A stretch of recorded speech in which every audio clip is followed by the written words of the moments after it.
Tomato egg curry rice రోటీలోకి ఇలా చేస్తే చాలా బాగుంటుంది. తప్పకుండా ట్రై చేయండి. స్టవ్ పైన కళాయి పెట్టి 2 పావుల నూనె వేసి వేడయ్యాక తాలింపు దినుసులు వేసుకోవాలి. ఇక్కడ నేను జీలకర్ర, కాస్త శనగపప్పు వేశాను.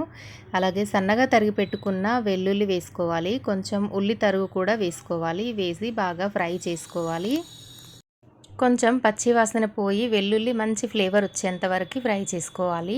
నెక్స్ట్ ఇందులో ఒక 2 రెమ్మలు కరివేపాకు వేసుకోవాలి. ఇది కూడా వేయించుకోవాలి.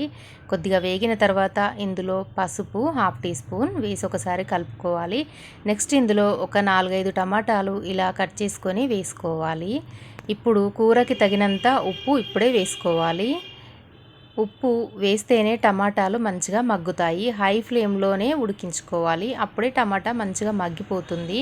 మూత పెట్టి ఒక 5 నిమిషాలు హై ఫ్లేమ్లో ఉడికించుకుంటే సరిపోతుంది. ఇలా మగ్గిపోతాయి.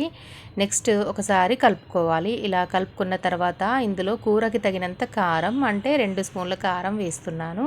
కొద్దిగా ధనియా పౌడర్, చిటికెడు గరం మసాలా వేసి ఒక్కసారి బాగా కలుపుకోవాలి. ఇప్పుడు మీడియం ఫ్లేమ్లో ఉండాలి. కొంచెం కొత్తిమీర వేసుకోవాలి. వేసుకున్నాక 2 ఎగ్స్ ఇలా కొట్టి వేసుకోవాలి. ఫ్లేమ్ మీడియంలో ఉంచి కాస్త ప్లేట్ పెట్టి దానిపైన నీళ్లు వేసి ఒక 5 నిమిషాలు ఉడికించుకోవాలి. తర్వాత గుడ్డుని ఒకవైపు ఉడికింది కదా, మరొక వైపు ఇలా ఉడికించుకోవాలి.